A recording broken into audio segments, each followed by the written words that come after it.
First contact with the Illyrians wasn't dramatic. No invasion fleets. No planetary annihilation beams. No proclamations echoing across the stars. They simply arrived, placed a structure in high orbit above Earth, and waited. For 3 days. Humanity panicked, of course.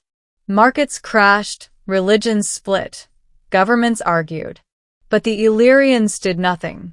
They didn't broadcast threats or demands. They didn't even communicate at first. They waited until we spoke.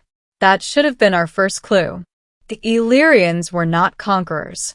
They were observers, ancient, patient, and unsettlingly calm. Their species had existed longer than human civilization by orders of magnitude. They'd seen stars ignite and die, empires rise and vanish like dust. And they were curious about us. That curiosity led to the Cultural Exchange Program, a carefully controlled initiative allowing limited interaction between humans and Illyrians. Scientists, diplomats, linguists. And somehow me. I wasn't a soldier or a politician. I was a xenolinguist specializing in nonverbal cognition, how meaning is conveyed without words. It turned out the Illyrians valued perception more than speech. That's how I met her. Her name, roughly translated, was Shaylin. She looked almost human at first glance. Humanoid frame, upright posture, expressive face. But the differences revealed themselves the longer you looked. Skin like softly glowing pearl, hair that moved as if stirred by unseen currents, and eyes that... God. Her eyes weren't a single color. They were layered, depth upon depth of shifting hues, like light refracting through deep water. They didn't just reflect emotion. They stored it. We met in one of the observation gardens aboard the Illyrian orbital structure. Artificial gravity. Living walls grown from bioluminescent flora. A space designed to put humans at ease. It worked. Mostly. We spoke, carefully at first, then more freely as translation matrices improved. Shaylin asked about human art, music, dreams. Asked about Illyrian history, their long lifespans, their philosophy of non-interference. Then, without thinking, I said it. Your eyes are incredible. The translator hesitated, a rare glitch. Shaylin froze. The ambient lights dimmed slightly. The garden grew quiet. I felt my stomach drop. I'm sorry, I said quickly. If that was inappropriate. No, she interrupted softly. Her gaze intensified, colors deepening. May I ask, she said, carefully choosing each word, what you mean by compliment? I explained, human admiration, appreciation of beauty, emotional expression. She listened intently. Then she tilted her head, a distinctly Illyrian gesture of contemplation, and asked very softly, Can I show you something? Middle. I didn't answer right away. Every protocol drilled into us warned against unsupervised experiential exchanges. The Illyrians were peaceful, yes, but their technology and biology were far beyond ours. Even a benign interaction could overwhelm the human mind. Shaylin must have sensed my hesitation. There is no harm, she said. But there is vulnerability. That word gave me pause. I won't show you unless you consent, she added. And once begun, you may choose to stop. Against my better judgment and every regulation, I nodded. Yes. She stepped closer. The air around us changed, faintly vibrating, like pressure before a storm. Please understand, Shaylin said, Illyrian eyes are not merely organs of sight. They are interfaces. Interfaces for what? I asked. For memory, she replied. For perception. For truth. Before I could respond, she raised a hand and gently touched my temple. The world dissolved. I was falling, not through space, but through experience. I felt time stretch, fold, expand. Colors that didn't exist in human spectra washed over me. Sounds carried emotion instead of pitch. Sensations layered atop one another. Fear intertwined with awe, sorrow with serenity. And then I saw Shaylin's memories.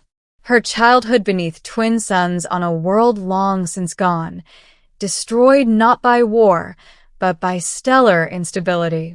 I felt the grief of watching continents fracture, oceans boil away, her people evacuating with solemn acceptance.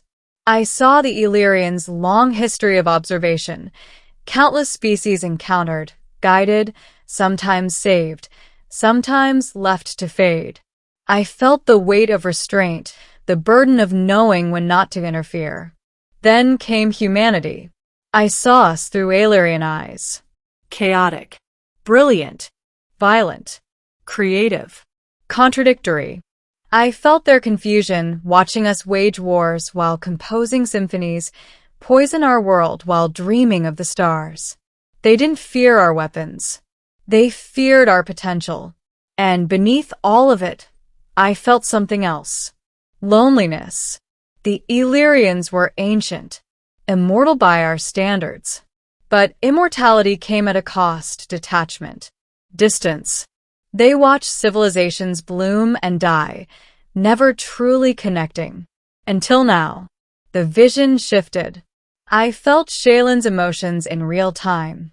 Nervousness, curiosity, something dangerously close to hope. And then, gently, the experience ended. I collapsed to my knees, gasping. Shaylin knelt beside me, steadying my shoulders. "I'm sorry," she said softly. "I should not have shown you so much." "No," I whispered. "You needed to." Tears streamed down my face unbidden.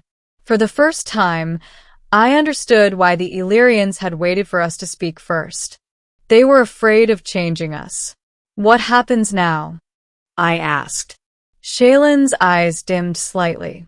"Now," she said, "the Concord must decide." Ending. The Illyrian Concord convened 3 days later. Human delegates were nervous. Our analysts had detected heightened activity throughout the orbital structure. Something had changed. They were right. Shaylin stood before the Concord, not as an observer, but as a witness. She projected what she had shown me, but this time she focused it, controlled, translated. The Illyrians experienced humanity not as data, but as feeling. They felt our fear of extinction, our stubborn hope, our endless drive to understand the universe, even when it hurt us. They felt our love, imperfect, intense, reckless. For the first time in their long history, the Concord hesitated. Then Shaylin did something unprecedented. She turned to me. "This human," she said, "did not demand truth. He did not seek power. He saw beauty and spoke it freely." Murmurs rippled through the chamber, light patterns shifting in astonishment. "If humanity can perceive without possessing," she continued, "then they are not a danger to be contained." She met my gaze. "They are a species to be trusted with knowledge." The verdict was unanimous. Humanity was granted access to the Illyrian archives, technology, history, star maps spanning millions of years. Not as subjects, as partners. In the months that followed, everything changed. Our energy crises ended. Diseases vanished. Interstellar travel became reality. But more importantly, humanity was forced to confront itself, our flaws laid bare through Illyrian reflection. As for Shaylin and me,